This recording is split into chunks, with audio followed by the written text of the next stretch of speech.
Hello, welcome to the channel Why Stories. Enjoy watching. Once there was a small, but very friendly family.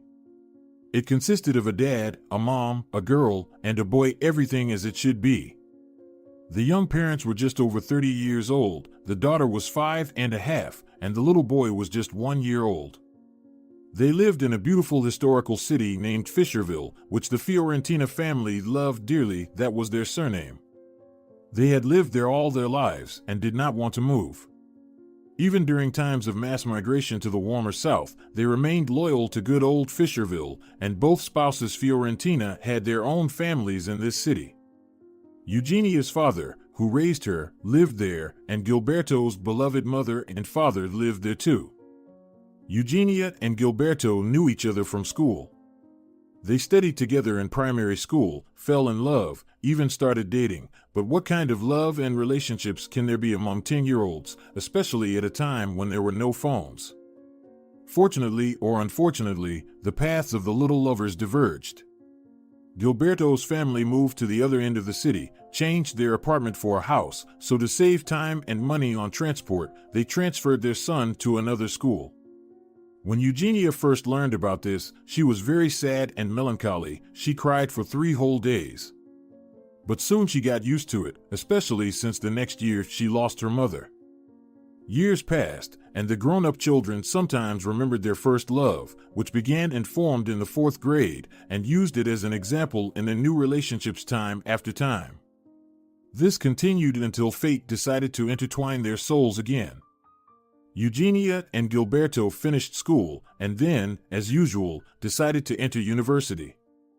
However, only Eugenia managed to enter the university in the year she graduated from school. She hated her specialty almost from the very beginning, the biology teacher. The girl's parents chose the profession for her, as she herself did not know what to do. But as soon as the first year was coming to an end, Eugenia couldn't pass several difficult exams, freaked out, and withdrew her documents from the university without telling her family. Everything was revealed only when the 18-year-old girl was taking exams again. "Eugenia, have you lost your mind? You already studied for a year. Couldn't you endure 3 more?" her stepmother asked, upset by the news. Eugenia did not like the question from her unloved stepmother. After all, 3 years was too much for her, especially since she did not like the specialty. Just as she wanted to start arguing with her and defend her rights, her father joined the conversation. "Daughter, it's your choice. Thank you for at least informing us. I hope this time you'll choose a study to your liking." The father's support worked wonders, as the girl found great motivation to go into a specialty related to painting or architecture, theatrical art, or music. There weren't many such specialties in Fisherville, so the choice was small, and the girl took the general entrance exams, and the results showed that she should become an art teacher. Well, the girl was satisfied with this option. Meanwhile, Gilberto could not get into university in his graduation year due to his sister's illness. His sister Victoria fell ill with diabetes, weakening her immune system so much that she could hardly leave the house, constantly catching colds, suffering from even simple ailments severely. As their parents worked a lot to earn more money for expensive medicines and effective treatment for their daughter, Gilberto had to be at home almost all the time to take care of Victoria. He spent the entire year at home, but his sister got better, was able to return to school, and even started swimming, as she always wanted. Then the young man could finally return to his former life and start his long-awaited education. He chose what his heart was drawn to, the theatrical direction at the university. And so, the calendar flipped, showing the date September 1st. Early in the morning, the new students arrived at the main entrance of their old university, where teachers stood with signs of specialties. One read graphic arts, another to painting, a third musical accompaniment, and a fourth theatrical arts. The young and noisy guys crowded around their signs, looking around as if they were small children on a tour in a doll or car museum. And then their eyes accidentally met. Of course, they recognized each other immediately. Thus, their second romance spun, but this time for a lifetime. Sadly, it was a short one. Gilberto and Eugenia went through fire and water together, supporting each other during hardships and problems. They graduated from university and got married that same year, becoming the Fiorentinas. A year later, they received joyful news Eugenia was carrying a child under her heart. "So, what shall we name our little one?"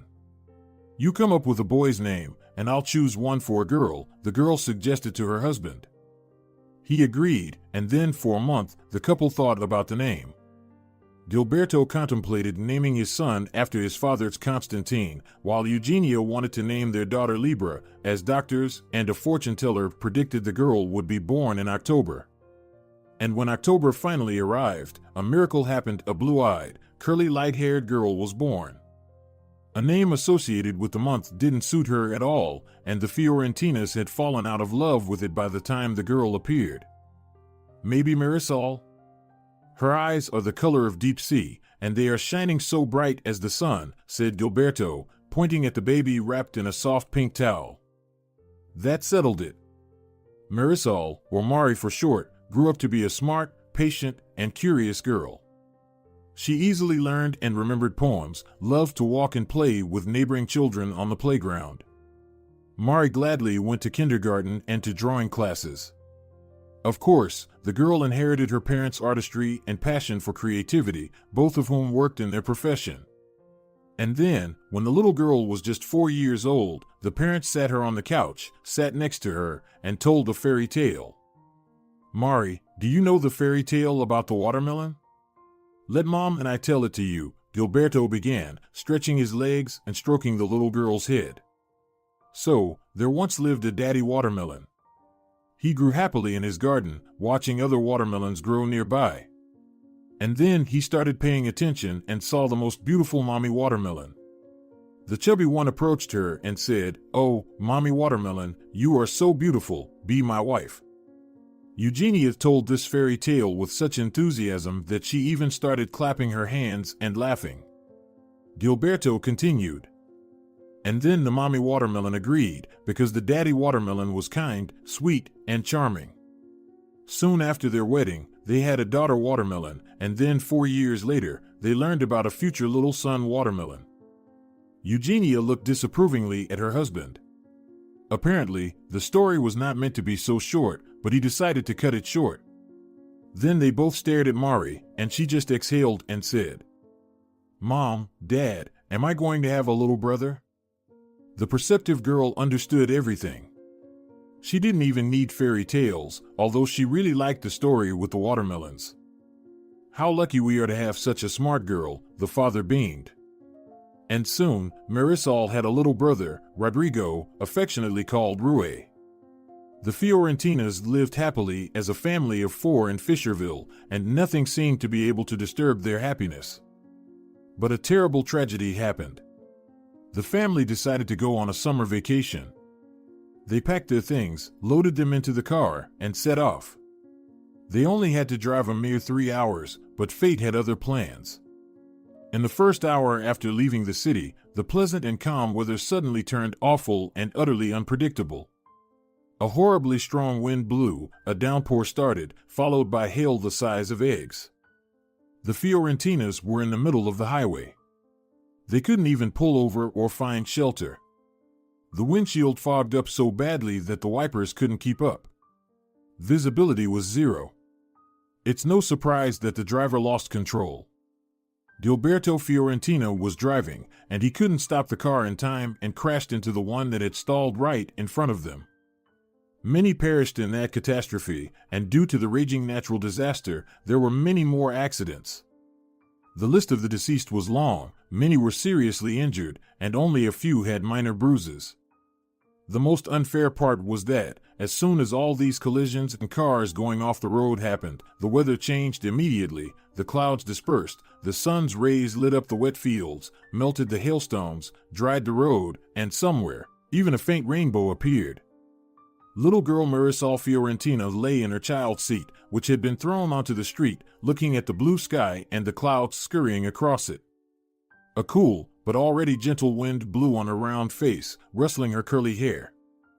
She couldn't get up or free herself from the restraints of belts and plastic, so she just relaxed as much as possible and waited for help. Fortunately, for the little girl, everything that had happened to crumpled cars, wheels, bodies, and the bodies of her relatives was all behind her. At first, she was silent due to shock and the inability to move properly, but then she heard someone in the distance groaning and coughing heavily.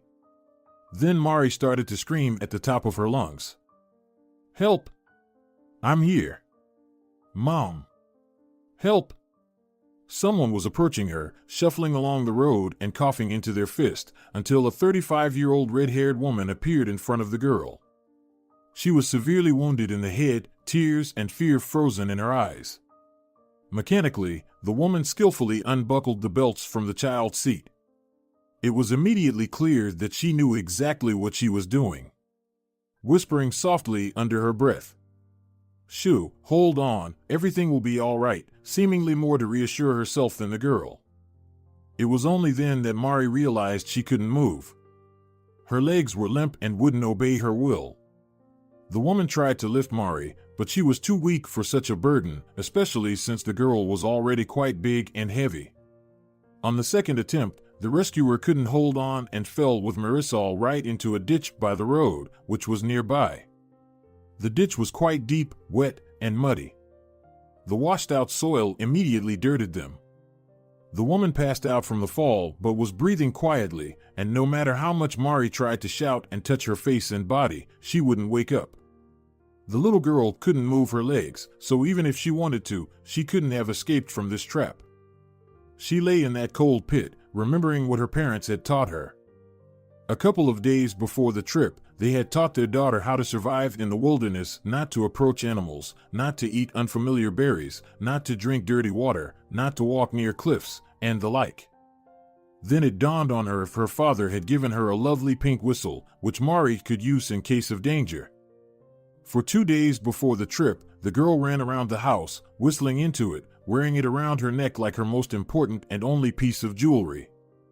Then she unzipped her jacket and pulled out her favorite thing, clutching it in her small fist.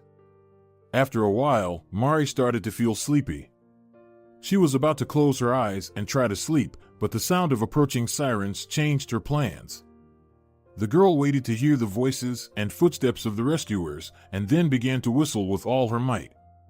Fortunately, they heard her, and the team rushed to help her and the red-haired woman, still lying quietly unconscious. The next thing Mari remembered was being transported on a stretcher. Then she smelled the scent of medicines. Doctors in nasty rubber gloves touched her, made her look at the light of a flashlight, open her mouth, answer various questions, changed her into some paper shirt, and sent her to a ward with other people. She lay under the same paper sheet, lonely and miserable, and began to cry quietly. A little later, a young nurse approached her and handed her the whistle, the last gift from her parents. Sometime later, a woman with her hair tied up in a bun, wearing a brown striped jacket, and a man in a gray vest and greenish glasses approached the girl. They had very serious, but slightly sad faces. "Do you know where my parents are?" Mari immediately asked before they could even introduce themselves. "That's exactly why we're here, dear. Marisol Fiorentina, right? We're from the Child Services. We deal with children in difficult situations." Then they told the girl that no one from her family had survived, so she could either be sent to her older relatives, grandparents, or to an orphanage. They had already contacted her relatives and told her to be patient. Mari wondered who would take her, but she never expected that all her grandparents would refuse her. Did they not love her? The girl spent another day crying in the hospital bed, not talking to anyone. And then the same man and woman from Child Services returned. "Marisol, get dressed, it's time to go." But Mari didn't know that she was not only leaving the hospital but also her hometown. She was taken to the city of Colton, located on the Colorado River. The reason given by Child Services was that there were no available spaces in the orphanages of Fisherville. Although Mari wasn't strongly opposed, as she saw no reason to live in a city with people who didn't want to take in their own granddaughter. Upon arrival at the old orphanage, the girl was placed in a room with 16 other girls of various ages. There were 4-year-olds, 10-year-olds, and even 16-year-olds. All the children gathered to see the new arrival, with boys coming from their room or the hall, looking at the unfortunate 5-year-old girl. They all understood her, as most of them had experienced similar situations. The girl was shown to her room and pointed to a bunk bed where she was to sleep. She got the lower bunk right by the window and the radiator. The children were sad and gloomy, and Marisol didn't want to interact or live with them. The driver carried in a box of the girl's belongings. They brought them from her home, mainly her clothes, a couple of toys, and a photograph of their family in a white frame. It turned out that just 2 hours earlier, a 7-year-old boy, another victim of the accident caused by the sudden downpour, had been brought to the same orphanage. Mari learned about this at dinner when the head of the orphanage and the director, Senora de Silva, stood between the two tables and made an announcement. Then it became clear that she only addressed the children in 2 cases, when the orphanage had new arrivals and when someone was being taken into a family. Kids, she raised her right hand towards the boys' table to quiet them down. Due to recent events, we have new members in our home. Marisol, stand up, dear. The girl stood up from the table, all eyes on her. And Francisco. Then a fair-haired boy with a cast on his arm and a scar near his eye stood up. But the only one he was looking at was Mari. Then the girl realized they would become best friends. 2 years had passed since then. Orphans came and went from the orphanage, some grew up and left the home, and some were lucky enough to be taken into a family. Mari and Pacho, as Francisco was affectionately called, stayed aside. They hoped to be adopted together into one family, but of course, such a thing was unlikely to happen. Parents rarely took more than one child at a time. Moreover, in Colton and the neighboring cities, few could afford it. Senora de Silva's orphanage was a warm and kind place, unlike most children's homes. Although she kept its inhabitants in strict discipline and watched over the children's behavior like a hawk, she loved them dearly and wished each of them happiness.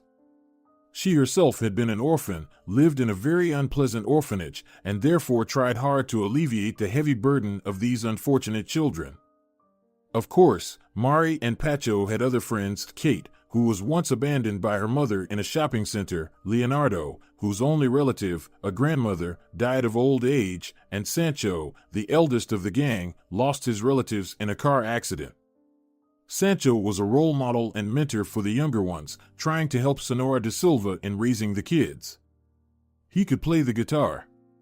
Often everyone gathered in the living room, sitting on chairs, or a sofa, or cushions, and listened and sang songs. All the children lacked something, but not Mari and Pacho. But one day, an event disrupted the idyll of the best friends. A family decided to adopt Francisco. They wanted their sick daughter to have an older brother who could help them take care of the little girl. And Pacho was just the right age, 9 years old, not too much, but not too little. Upon learning this, the boy began to refuse and argue with the housekeeper, saying he wouldn't go anywhere without Mari, and eventually locked himself in the bathroom. Marisol, dear, come to me, Senora de Silva called the girl, who was sitting in the corner of the room in tears.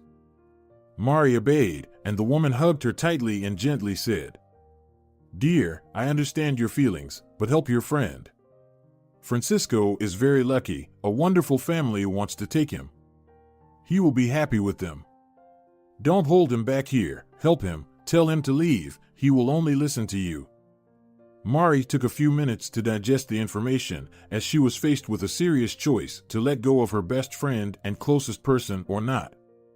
But eventually, she heeded the housekeeper and her words. She knocked on the bathroom door where Francisco was hiding, shouting that it was her. The boy quickly opened the door, pulled her inside, and locked it again. Pacho, you have to go. The family will give you what we all lack so much, warmth and love, attention and care, a good life. Live it for both of us. After half an hour of persuasion, Mari succeeded. Francisco left but promised to write letters, and for a while, they did exchange them. Half a year passed. Mari had gotten used to life without Pacho. Mostly, she tried to spend time alone, climbing onto the orphanage roof, which she was, of course, forbidden to do, and sat there, dreaming. She remembered her deceased family, her best friend, and thought about what her life could have been if not for that disaster.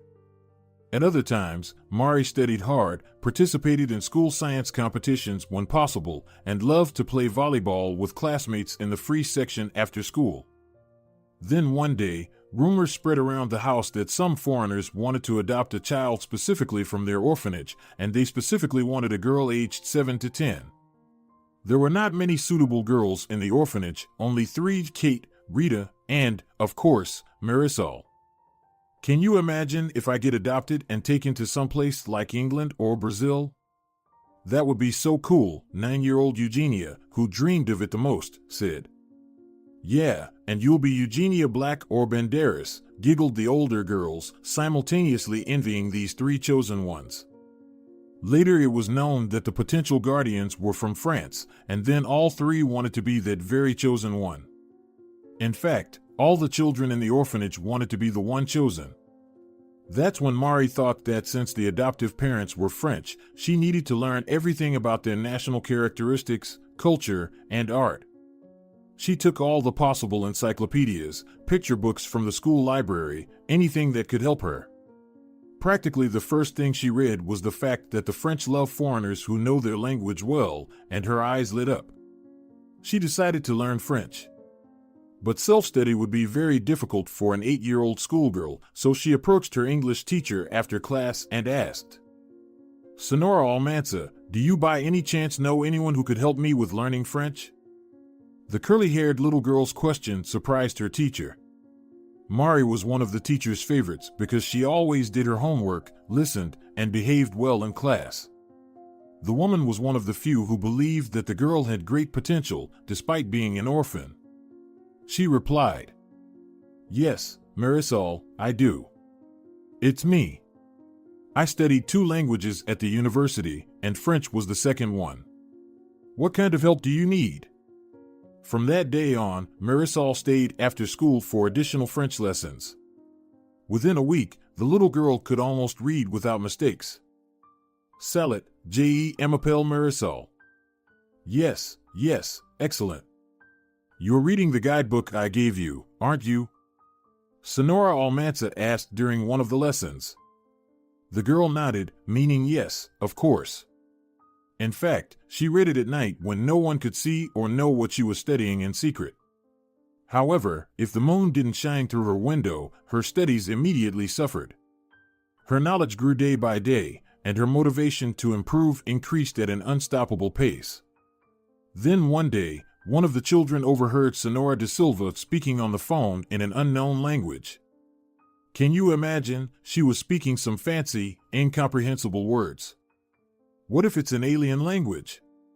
Said Mingo, who loved to make up nonsense. What were the words like? What did they sound like? Kate was curious about the situation. Something like Durapel, mole, or something like that.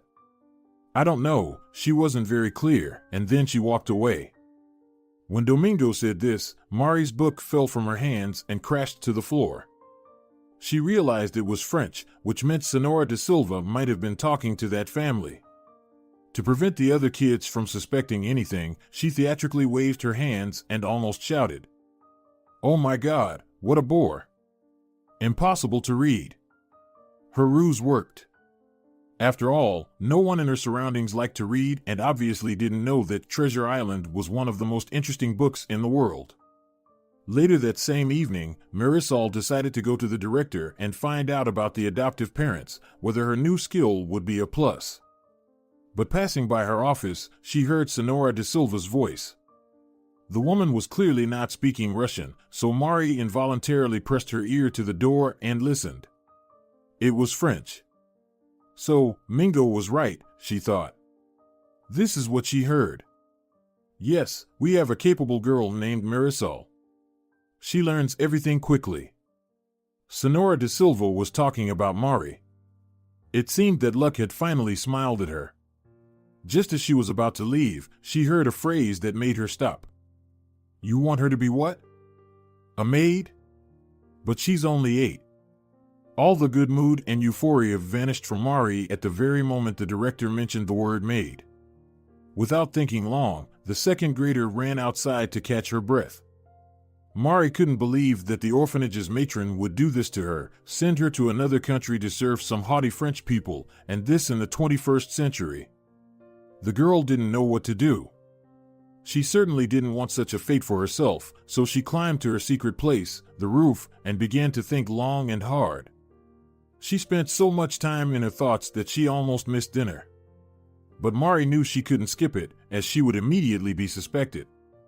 After dinner, when she cleared the table, wiped it, and went to wash the dishes, as it was her turn according to the schedule set a month in advance, she continued to think about her next steps. "You seem thoughtful today, Marisol. Is everything okay?" asked the elderly janitor Jesusa, who was in the kitchen at that moment. The girl didn't immediately realize that she was being addressed. "Yes, Aunt Jesusa, everything is fine. How about you?" Then the woman began to tell some uninteresting story about her cats, how they fought or played or bit her. Mari wasn't sure, as she hardly listened to her, returning to her problems and her thoughts. That evening, when everyone was going to bed, Senora de Silva, as usual, walked through the rooms and wished good night, although she was actually checking if all the orphans were in place. As she left the girl's room, her serious gaze lingered on Marisol. The girl stared back at her with a hurt expression on her face, which she couldn't control, and then suddenly jerked and curled up in her blanket. Waking up at about 4 in the morning, when it was still far from dawn and everyone around was sound asleep, Mari began to pack her things into her bag: clothes, family photo, toys, and a couple of books. The books weren't hers, they belonged to the orphanage, but it was unlikely anyone would notice their absence, as no one but her read anything. While dressing, she plopped onto the bed, and the mattress traitorously creaked loudly under her. The noise woke her upper bunkmate, 15-year-old Josefina. The girl fidgeted in place, then leaned down to see what was wrong with Marisol. Her sleepy eyes widened as she saw the dressed girl sitting next to her packed bag and staring at her. "Mari, what time is it?" Fina asked in a hoarse whisper. "Shoo! It's still early. Go back to sleep, or you'll wake everyone up," Mari quietly told her bunkmate, who believed her and gladly turned away.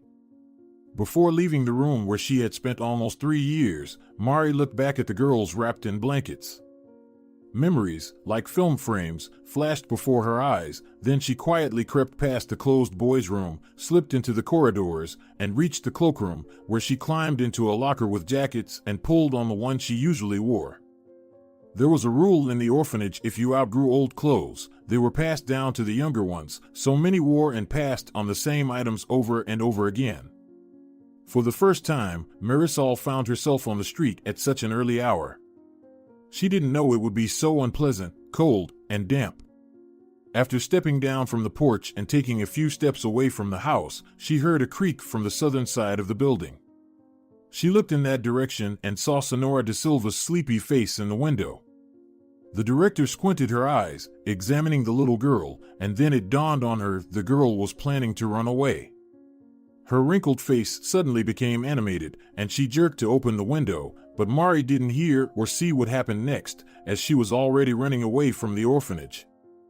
After a while, she caught her breath and came to her senses, confronted with the question, what to do next. It was starting to get light outside, but now she needed to find some food, warm shelter, and everything else. She didn't want to quit school, so she decided to continue attending. It was Tuesday. So, after wandering the streets for a few hours looking for somewhat safe basements or entrances, the girl headed to school. And in the first math class, the school director, psychologist, and a man in his 50s, if not older, entered the classroom. The director approached the teacher, whispered something to her, and the teacher, panic-stricken, blurted out to the whole class, "Fiorentina Marisol, come here immediately with your things." The sullen girl gathered her bag under the watchful eyes of her classmates, got up, and left the classroom following the group of adults. The classroom door closed, and with it all of Mari's hopes for a life separate from the orphanage. Of course, the authorities wouldn't allow a little second grader to live on the streets, unattended, but at that moment, Mari felt very hurt and even a sour taste in her mouth appeared. Young lady, what do you think you're doing? The school director began to scold the girl. But then the school psychologist, a pleasant woman in her mid-40s with disproportionately long arms, Sonora Torrento, grabbed his shoulder. Leave this to me, okay? She said to the director, and then turned her gentle gaze to Mari. Dear, let's go to my office. We need to discuss something if you don't mind. Then Sonora Torrento put her long hand on the girl's shoulder and led her forward, but Marisol had no intention of obeying, talking, and ultimately returning to the orphanage. So she waited for the moment when the woman relaxed, and the men disappeared and wriggled out of the psychologist's grasp to escape. Marisol, Sonora Torrento managed to say. But the girl was already dashing away from her, straight to the common cloakroom for her jacket, like a mouse searching for something tasty in dry grass. Mari searched for her clothes and finally found them, starting to take them off the hook when suddenly a man's voice behind her yelled, "Hey!" She turned around and saw the director with the unknown man. Then the girl looked around and ran in the opposite direction, where one might think was a dead end. Senor Flores was initially relieved, thinking they had cornered the girl and wouldn't have a problem taking her from there. But he hadn't counted on one thing: there was a door to the storage room with a small window. Mari quickly darted in there, threw a mop on the doorknob, overturned a bucket, placed it on a box, pushed her bag and jacket through the window, and began to climb out herself. The director couldn't open the door, so he banged and shouted, "Fiorentina, what are you doing? Open up, we'll get you out anyway, you can't escape." He was angry because all these cat-and-mouse games were new to him. Even the teenage boys didn't behave like this when they ran out of the toilets if they were caught with cigarettes or other school-prohibited items. The noise attracted other people: a security guard, the deputy principal, and a janitor. They found out what was happening, and then the janitor exclaimed and turned to the director. "Senor Flores, there's a window in this room. She must have already jumped out." After her comment, the director paused for a moment, then put all his weight on the door handle. The door opened. But even the soles of Mari's disappearing feet were no longer visible. "And you," the director, let a little second grader escape. "How am I supposed to go back to work without the child? Who will be responsible for this?" The silver-haired man suddenly became angry. Apparently, he was from Child Services. He threw up his hands, pushed through the onlookers, and left the cloakroom. At that moment, Mari had already moved far enough away from the school. She felt hungry, so she took out a notebook, a book, and a blue pencil from her bag. She wrote 4 food on the paper, then set the book up as a stand, and made herself a seat out of cardboard boxes from the nearby dumpster. Cardboard, her bag, and on top of the bag, little Mari herself. She took off her hat to collect money and placed it next to the sign. The sight was heartbreaking: a little girl in a dirty jacket with tousled hair and furrowed brows, all huddled up on her bag, shivering. People passing by clutched their hearts, gasped and moaned, lamenting. Why is a child alone on the street? Where are the authorities? Children are begging. And similar phrases flew past Mari. She didn't respond, just sat quietly, hugging her knees, waiting for someone to throw in some money. Occasionally, someone did, small change of 1 or 5 pennies, sometimes even a €1 note, and by the end of the day, Mari had collected a total of €12. A woman brought her some food in the evening, a couple of sausages and a poppy seed bun. For her, it was an achievement. But as good and popular as this place was, she couldn't stay there. Someone among the passers-by might have called Child Services. So she went to a tiny 24-hour corner shop, bought another bun and some water, and started looking for a suitable place to spend the night. As darkness fell, suspicious people began to appear on the streets, so she urgently needed to find a hiding place. In an old entranceway, Mari found a small basement with a wooden door. There was an old dusty chair, a child's bicycle, a few boxes, and an artificial Christmas tree. Apparently, one of the residents had turned this place into a personal storage room. Oddly enough, it wasn't even locked. Mari, like a little street cat, ate part of her provisions and settled in the chair, but she slept longer than planned. Waking up almost at noon, swallowing the rest of her bun and washing it down with water, Mari stretched her limbs, which had become numb from her curled-up position, and didn't hear someone coming down to the basement. She realized only when the wooden door swung open and a young woman screamed in surprise and stepped back. Mari was frightened too, but remained silent, clutching her belongings tightly. She prepared for another escape, but the young woman blocked her way. After catching her breath and realizing that it was just a little girl in front of her, she calmed down and said, "Hi. What are you doing here? Did you sleep here?" The woman had a gentle voice. Her dark eyes seemed kind and concerned, so Mari decided to trust her and nodded. The girl pursed her lips and then added, "Come with me. I'll make you some tea and serve some porridge. It's just ready." Within minutes, Mari was sitting in the young woman's small, cozy kitchen, holding a cup of hot water, looking at the jar with instant coffee. She felt warm and calm. The last time she had felt this good was when she sat with her own parents at home. Her father would sip coffee, glancing at the clock so as not to be late for work, while her mother would cut sandwiches for her daughter and hold her belly, where her little brother was then growing.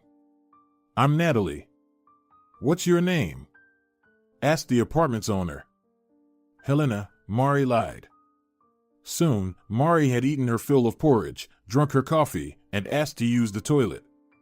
When she came out, she heard Natalie calling someone on the phone, whispering, "So, what should I do? I don't want her to get into trouble." "Okay, I'll call the police," Natalie sighed. Marisol quietly put on her shoes, grabbed her bag, jacket, and was about to open the door, which was too noisy and attracted a lot of attention. Of course, Natalie immediately ran to the exit and shouted, "Wait, I'll help you." But the girl had already dashed onto the staircase and flitted down it so fast that Natalie didn't even try to catch her.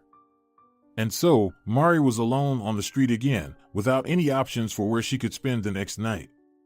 And she had to start begging again to have something to eat for dinner, with only €6 left in her pocket. She sat on a bench, catching her breath and thinking about where to go next. Then, like an arrow shot by Robin Hood himself, an idea struck her mind. She needed to find Pacho's house. They had exchanged letters, which she had taken with her, of course. Rummaging through her bag and pulling them out, she read the address, St. Nicholas Street, house 15 or 16, it was unclear, as the young boy's handwriting was SOSO. But that was a minor detail. The problem was, Mari didn't know the city at all. She had only been to 3 places, the orphanage area, near the school, and a sports center where the orphans were taken a couple of times for free sports lessons. St. Nicholas Street was definitely not nearby any of these places. Her only option was to ask passers-by. But while Mari approached people who were in a hurry and quickly responded that they didn't know, she saw something like a city map at one of the bus stops. Approaching it, she realized that all the streets were labeled and even the public transport routes that could help her get there were indicated. Elated, Marisol waited for the right trolleybus and, along with a few people, boarded the old, noisy vehicle.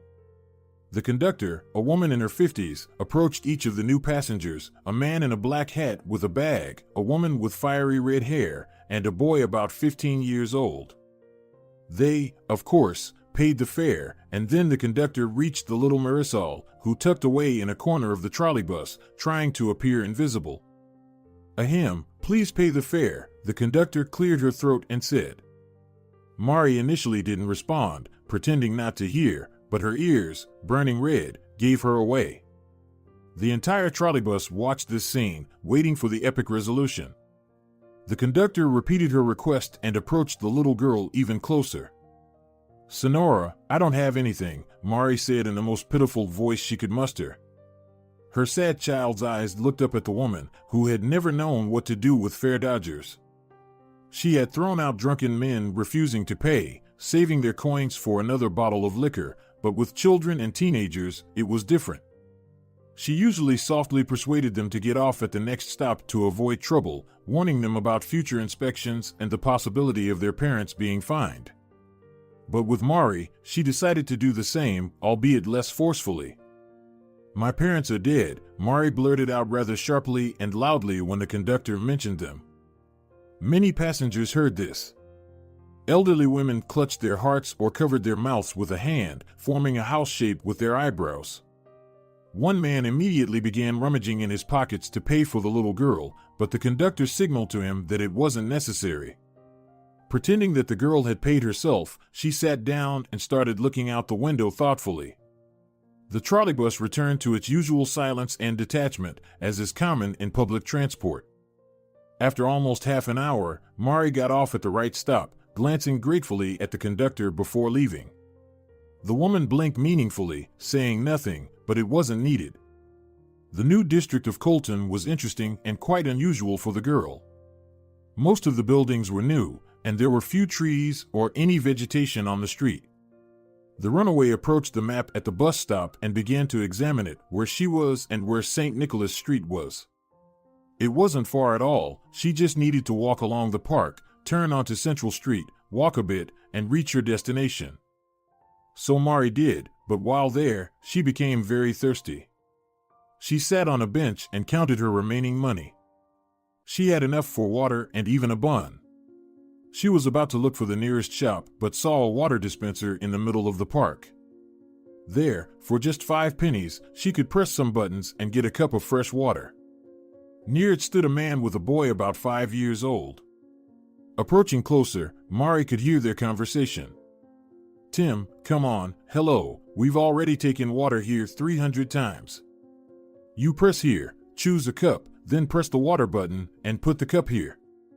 The father was initially nervous, but when his son said he just forgot, the adult immediately softened. "All right, go ahead then, let's not hold up the line, we have people waiting here." But seeing this scene made Mari feel melancholy.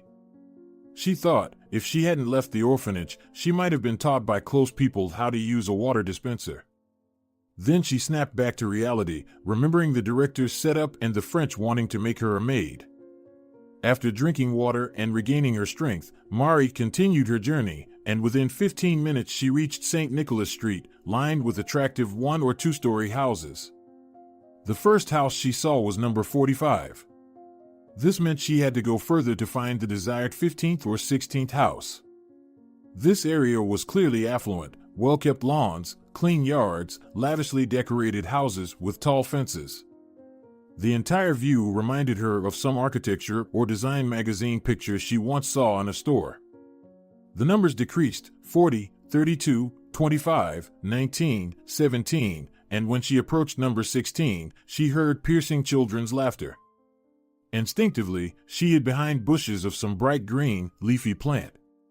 Peering out from the undergrowth, Mari first saw a beautiful dog, a golden retriever, frolicking on the lawn, waiting for someone else to come out of the gated part of the yard, barking and wagging its tail. A boy finally emerged. Mari recognized him immediately. Of course, it was her best friend Pacho. She had found him. Just as she was about to come out of hiding, she saw someone else with Pacho. Remembering her friend's letters, she realized it was his new sister Alicia. Alicia had a congenital defect, an underdeveloped right leg, which meant she had to wear a special prosthesis and often use crutches or even a wheelchair. Pacho's adoptive parents wanted to adopt a child who could help her more in an emotional sense than physical. They wanted them to be friends, play, and grow together, as advised by psychologists and doctors. They never regretted their decision, as Pacho was the perfect choice: kind, caring, honest, loving, and responsible. Of course, Marisol understood this, so she decided to watch her friend. He was running on the grass with the dog, laughing, helping the girl walk with them, and the 5-year-old was very happy, smiling broadly, laughing loudly, trying to frolic with her brother and the dog, but suddenly fell.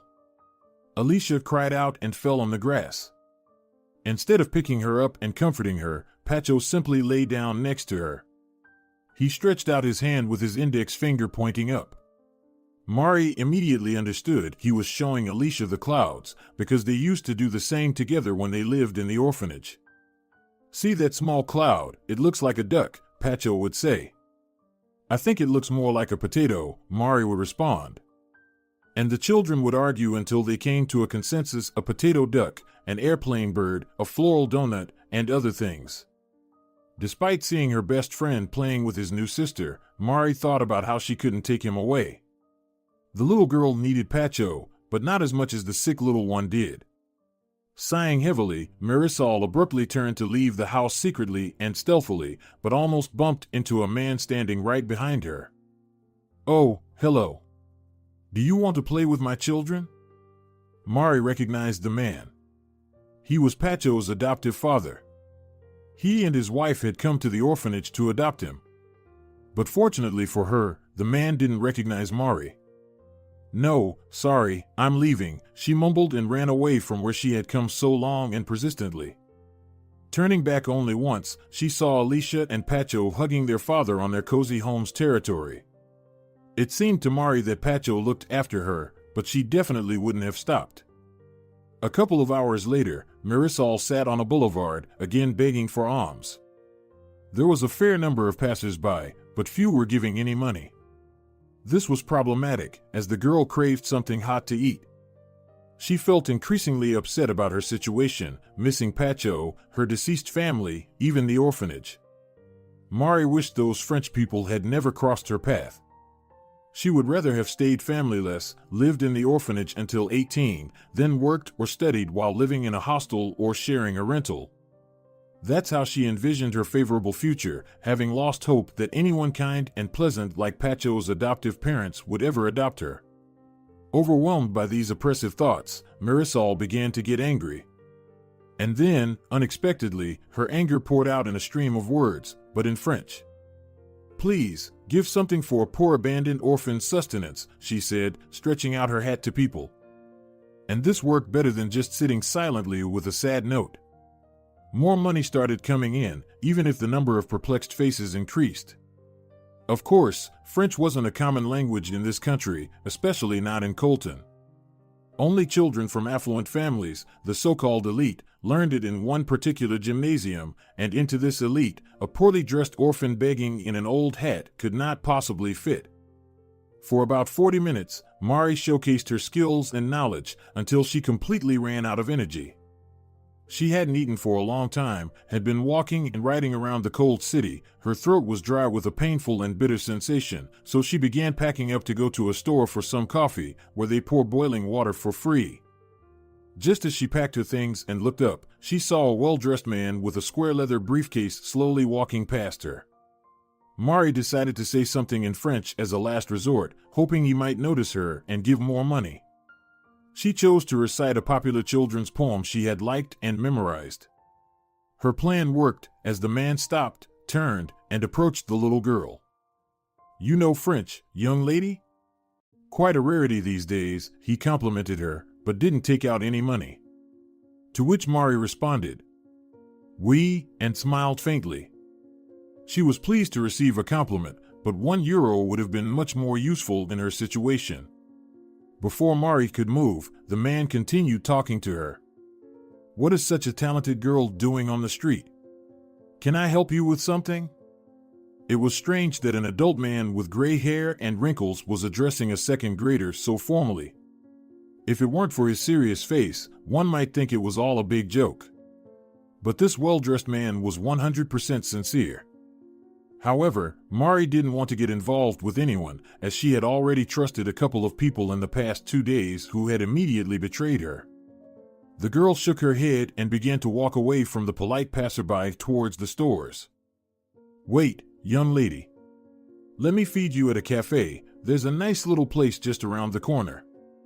They have croissants with chocolate and delicious coffee. It's all on me."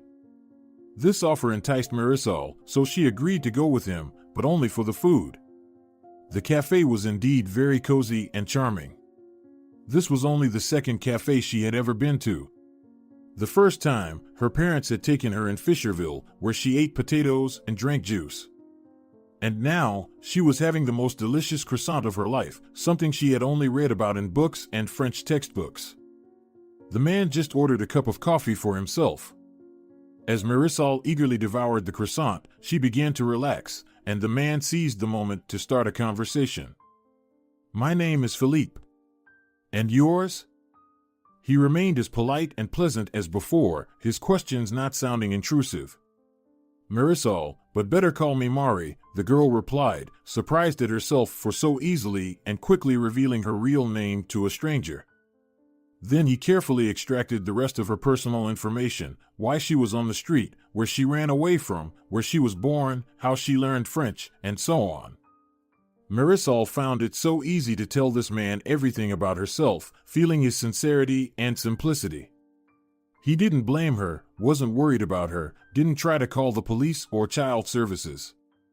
Philippe simply listened to the girl, absorbing every word she said. After all the questions were asked, Philippe teared up. He pulled a handkerchief from the breast pocket of his jacket and wiped the tears from his eyes and cheeks, then he sighed deeply and said, "My wife and son died in the same car accident where you were, Marisol." His voice suddenly trembled, but he didn't try to hide it, as he apparently developed trust in the girl. "Did you see them there?" Her name was Irene, and the son's name was Adriano. Irene had bright red hair and green eyes. Suddenly, memories of that terrible time returned to Mari's mind. The red-haired woman who had freed her from the child's car seat, trying to calm her down. Did she have a heart-shaped mole on her left temple? This question shocked Philippe. His face instantly became so sad and old that the girl realized her rescuer had been the wife of her new friend. They sat in silence for another 10 minutes, contemplating what they had just learned. Both had suffered irreparable losses in their lives. After the silence, Philippe was the first to speak. "Mari, dear, you can't live on the street, it's dangerous. You are very talented, you deserve a better life." Then Philippe sighed deeply, looked into the girl's eyes, and added, "Can I adopt you?" Mari choked on her coffee when she heard this. Mixed emotions overwhelmed her heart and mind. She had given up hope of ever hearing something like this. Now she understood what the children who were taken from the orphanage meant. Now she realized the joy of being chosen by someone else. "Yes," she stammered, her smile so wide and long it stretched from ear to ear. She got up from the table and approached Philippe to hug him around the neck. He allowed her to do so. But the man insisted that they still call the police, who would return her to the orphanage for a while, and then Philippe would take her. He swore to do all this, not to leave the girl alone, and to come back for her. Fortunately, he kept his promise. One of the arriving policemen greeted Mari's adoptive father very politely. Soon after the adoption, Mari learned that Philippe was a diplomat, quite respected in the city and region. Upon arriving at the orphanage, Marisol apologized to the director for her escape and the inconvenience caused, and upon her soon departure, she thanked the woman for her kindness and for raising generations. In fact, Mari didn't stay in the orphanage for more than a week. It's good to have an adoptive father who is a diplomat. Philippe lived in a 2-room apartment. The small room was empty, with white walls. "Your bed will be delivered in 2 hours, and tomorrow the rest of the furniture, a wardrobe, a desk with a chair, and a nightstand, the rest we'll choose together depending on the mood." "Okay?" Philippe said, showing the girl her new home. "So, I picked up a few cans of paint in different shades at the store. How do you see your room?" On the floor stood 5 cans of soft-shaded paint, pink, green, yellow, blue, and lavender. All of them were very beautiful and Marisol liked them, so she said, "How about one wall being yellow, another blue, the third pink, and the last one this, lavender?" Philippe laughed, and they began to work. Mari had to transfer to another school, as the old one was too far, but before leaving, she asked Philippe to help her French teacher, as she had taught her completely free of charge. Of course, the father agreed and gifted the young teacher a trip to Paris for a few days, which made her immensely happy. Marisol continued to study French on her own. In a new school, the kids were nice, the teachers competent, there were many different sections, and the building looked very decent. Life got on track, her studies continued, and a family appeared. What else could she wish for? But something was still missing in her. Years passed. Mari turned 16, grew up to be an attractive and smart girl, made friends, but luck wasn't on her side in love. It's not that she was looking for a groom at such a young age, but her teenage years were crawling, and she needed something to fill them. Then one day, her father sent her to the capital for a couple of weeks of study and cultural rest. There was a very interesting program like a camp where they sent young talents, monitored them, and simultaneously taught financial literacy, economics, programming, and the like.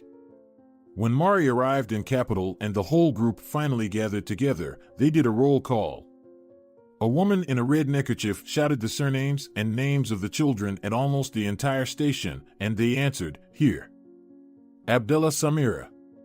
Delgado Alejandro. Gomez Montero Margarita. Hidalgo Violeta. Madariaga Mateo. Torres Maria. Trevino Francisco." Mari was looking at everyone who responded to their name. And on the last person, she stopped. Only after a minute of stunned silence, skipping her name in the roll call, did it dawn on her that this Francisco, standing 2 meters from her, was her Pacho. "Hey, you are Fiorentina Marisol?" "Yes?" "Answer me." The shouting woman was shaking Mari, who seemed lost. She told her, yes, she is Marisol. At that moment, Pacho looked at her, hearing the familiar name, opened his arms wide and hugged her tightly. He was so handsome and happy. They spent all this time together, discussed their lives over the past years, exchanged news, got to know each other again, and soon realized that they loved each other and that the separation had been hard. On the last day of the trip, they promised not to part anymore and kept their word. In Colton, they continued to meet, got to know each other's parents and families. And one day, the young couple in love was lying on the lawn, looking at the clouds. "It looks like a heart," Pacho said, pointing his finger at the sky. "You know, Pacho, I agree with you this time," Mari replied, as their fingers intertwined. Thank you for listening to the end. Don't forget to subscribe and like. It really motivates us. All the best. If you're enjoying it as well, leave a like and subscribe.